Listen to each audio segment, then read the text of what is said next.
உங்கள் தூக்கம் கெட்டு போகிறதுக்கு உங்கள் பற்களோட பராமரிப்பும் ஒரு காரணம்.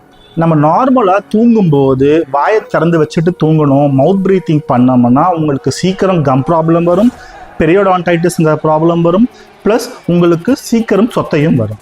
அண்ட் தூங்கும்போது பல்ல கடிக்கிற பழக்கம் இருக்கிறவங்களுக்கு, அதாவது பிரக்சிசம் ஆர் கிளென்ச்சிங் ஹேபிட் இருக்கிறவங்களுக்கு உங்களோட தூக்கம் தடைப்படும். ஸோ ஸ்லீப் ஆப்னியா இல்லை ஸ்னோரிங் ப்ராப்ளம் இருக்கிறவங்க ஆட்டோமேட்டிக்காக உங்களுக்கு மவுத் ப்ரீத்திங் தான் பண்ணி ஆகணும். ஸோ மவுத் ப்ரீத்திங் பண்ணும்போது உங்கள் வாய் ட்ரை ஆகும் பட்சத்தில் உங்கள் சலைவரி செக்ரீஷன் எச்சில் சுரக்கிற தன்மை கம்மியாகும். இந்த கம்மியாகும்போது வாயில் ஏகப்பட்ட ப்ராப்ளம் உண்டாகிறதுக்கான வாய்ப்புகள் நிறையா இருக்குது.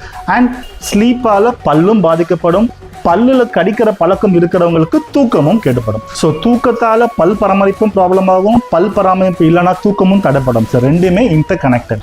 ஸோ நல்ல தூக்கம், நல்ல பல் பராமரிப்பு கண்டிப்பாக அவசியம்.